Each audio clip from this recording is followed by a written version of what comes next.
Adam and Chava did an Aveda? Why are they being punished hundreds of generations later? And of course the answer to that question, because Adam and Chava are different. And what they did is different. If you follow the logic of what I just presented, that punishment is always correction. And a person who has more crime in his life needs more punishment because he needs more correction. And the Torah says the cutoff line is 4 generations. If your great-great-grandfather was a Ganef, you're not going to be a Ganef because of him. Your great-grandfather, your grandfather, your father, yeah. That's what the Torah says, Riveim, 4 generations. But Adam and Chava's Aveda is forever. And you need to understand something philosophical, which is, why do most people do sin? And how did Adam and Chava sin? This is a very important thing to understand. When you read about tzaddikim doing Avedas, you have to understand this point. People do Avedas because they lose control.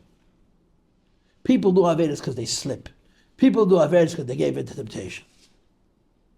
Tzaddikim do Avedas because they make a choice.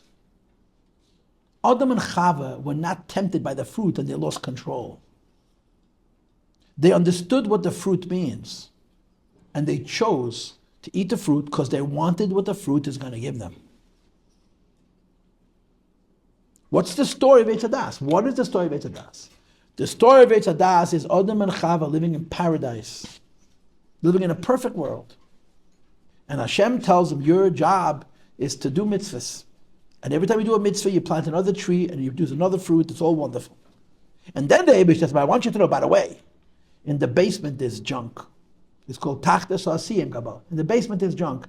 There's a big mess of things that are broken pieces that nobody knows what to do with. You sit in Gan Eden, you eat your fruit, you do your mitzvahs, and the basement is going to get fixed up by itself. The birurim, the sparks of Elokus, which are buried in Klippa, are going to be fixed up indirectly, and you'll get credit for it. You just stay in Gan Eden and do the mitzvahs. And you see this tree? If you'll eat from this tree, you'll know what you're accomplishing in the basement.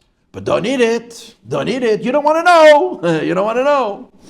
Wait, so they didn't have to deal with the darkness? That's right. They uplifted the darkness by eating from the tree of life. That's it. But they were told, here's a tree, and this tree is going to give you knowledge. You're going to know how you're correcting the inexactitude in the Eibishter's world, which is beneath you in the basement. You're going to know and feel what you're accomplishing. And Adam and Chava said to themselves, if I am fixing Hashem's world, I want to experience how I'm fixing it. And they ate on purpose. They didn't eat by mistake. They didn't eat because they lost control. They said, if I am doing something for the Eibishter, I'm going to know I'm doing it consciously, no passivity. Sit in Gan Eden and eat fruit, and the basement is fixed up just by me eating fruit. No, I'm going to be involved. And the language of Chassidus says they wanted das, they wanted to understand, and they got hergish. When Adam and Chava ate from the tree of knowledge of good and evil, the sewer backed up. We became the basement. The mess of good and evil, which was beneath us, became our world. So we're not correcting their Aveda. We are their Aveda.